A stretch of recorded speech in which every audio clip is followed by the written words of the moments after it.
Ndugu zangu, tumsifu Yesu Kristo. Karibuni tutafakari masomo ya Dominika ya 13 mwaka A. Somo la kwanza ni kutoka kitabu cha pili cha Wafalme sura ya 4 aya 8 hadi 11 na aya 14 hadi 16. Wimbo wa katikati ni Zaburi ya 89. Somo la pili ni waraka wa Mtume Paulo kwa Warumi sura ya 6 aya 3 hadi 4 na aya ya 8 hadi 11. Injili ni ya Mathayo sura ya 10 aya 37 hadi 42. Ndugu zangu, tunamshukuru Mtume Paulo anayetukumbusha kuenenda katika upya wa uzima. Rejea somo la pili. Somo la kwanza na Injili vinatuelekeza katika ukarimu kwa watumishi wa Mungu. Ebu tubadilike na tuenende katika upya wa uzima kwa kuanzia kwenye kipengele cha ukarimu wetu kwa ajili ya watumishi wa Mungu. Tukumbuke kwanza kwamba mkarimu wa kwanza kwa sisi wanadamu ni Mungu wetu. Tangu kuumbwa kwetu kuna upendo, kuna ukarimu wa Mungu kwetu. Ndiyo maana katika kitabu cha Mwanzo tunasoma katika sura ya kwanza aya 26, na tufanye mtu kwa mfano wetu, kwa sura yetu.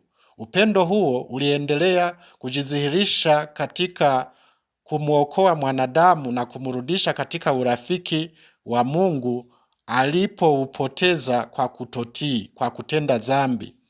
Maana tunasoma maneno yafuatayo: Mungu aliupenda ulimwengu hata akamtoa mwanawe pekee, ili kila mtu amwaminie asipotee, bali awe na uzima wa milele. Rejea Injili ya Yohane sura ya 3 aya 16. Kumbe Yesu katika nafsi ya pili ya Utatu Mtakatifu, Mungu mmoja, aliendelea kudhihirisha upendo wa Mungu kwetu kwa kukubali kufa msalabani kwa ajili yetu sisi wanadamu, akiwa analenga kutukomboa sisi wanadamu. Tunamshukuru sana. Asante Mungu wetu, asante Bwana wetu Yesu Kristo mwokozi wetu. Mkarimu wa kwanza akiwa ni Mungu mmoja katika nafsi tatu, mkarimu wa pili anapaswa kuwa kila mwanadamu baada ya kuguswa na kuiga huo ukarimu wa Mungu. Kama Mungu alivyotupenda, nasi tumpende, turudishe upendo huo. Tudhihirishe upendo kwa Mungu kwa kumshuhudia, kwa kumtumikia, kwa kulijenga kanisa lake na kuonesha ukarimu kwa jirani, hasa kwa watumishi wa Mungu. Somo la kwanza na Injili vinatuelekeza kuongeza kiwango cha ukarimu kwa ajili ya watumishi wa Mungu.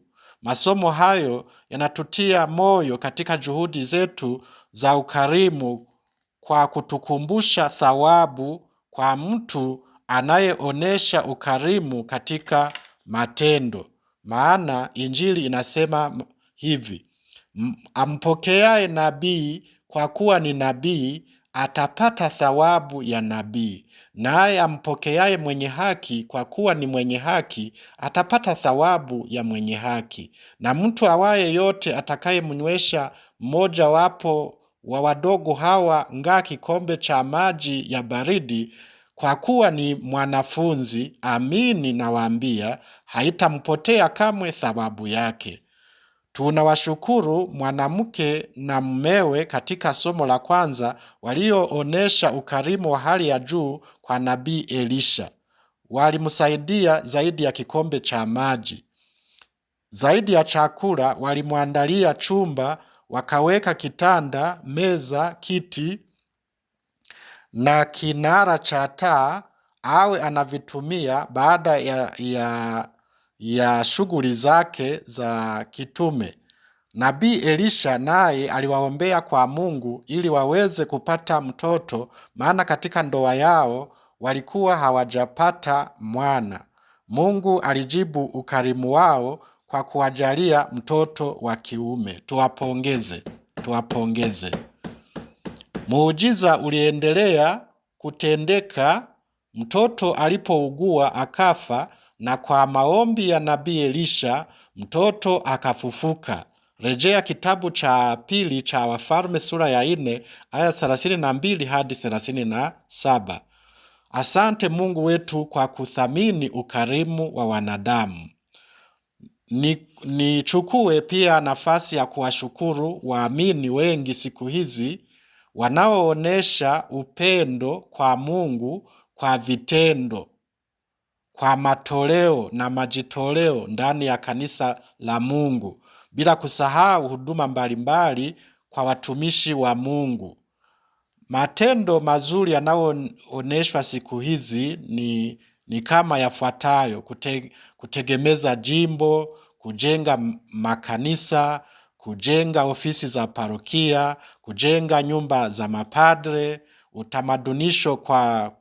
utamadunisho wa kutunza mapadre, makatekista, watawa, na kutegemeza seminari, kutegemeza chuo cha makatekista, shukrani ya mavuno, malimbuko, sadaka, zaka, michango mbalimbali na kadhalika. Hongereni ninyi mnaojali na kuwajibika. Mungu awarudishie maradufu pale mnapotoa, na thawabu yenu itakuwa kubwa mbinguni. Asanteni sana waamini mnaojali na kuwajibika. Lakini ole wao wale wanaokosa baraka na fanaka katika shughuli zao kwa kuwekeza katika ubinafsi na uchoyo. Wengine wakaenda mpaka kumuibia Mungu kilicho chake, zaka na dhabihu. Rejea kitabu cha Malaki sura ya 3 aya ya 8. Wanasahau ahadi kwa mtoaji.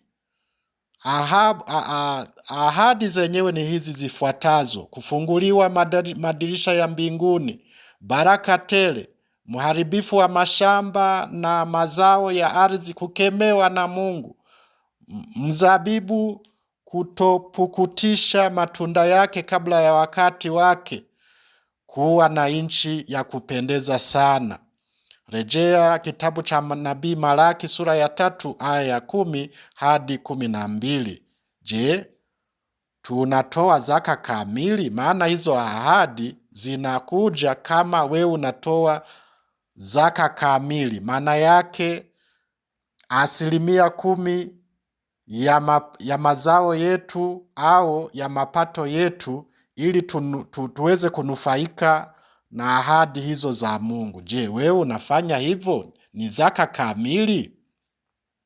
Nimalizie kwa kukumbusha matumizi ya zaka na matoleo mengine: kutegemeza kigango, parokia, jimbo, kuwezesha uinjilishaji, hasa vyombo vya kusafirisha watumishi wa Mungu, na wakati mwingine kuweka mafuta ya magari na spea za magari, na bila kusahau matengenezo ya magari na kadhalika.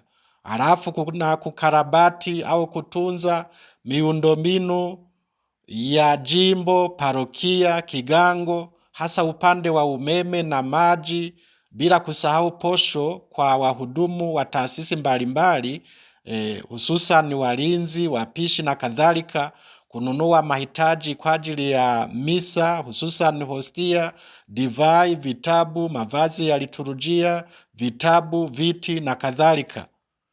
Ndugu zangu, Mungu wetu alitupenda wa kwanza. Tunapaswa kumrudishia upendo, tumshuhudie, tumtumikie, tulijenge kanisa lake, tusaidiane sisi kwa sisi, hasa tuwahudumie watumishi wa Mungu, na thawabu yetu itakuwa kubwa duniani na mbinguni. Atukuzwe Baba na Mwana na Roho Mtakatifu, kama mwanzo na sasa na siku zote na milele. Amina. Asanteni kwa kunisikiliza. Mungu awabariki.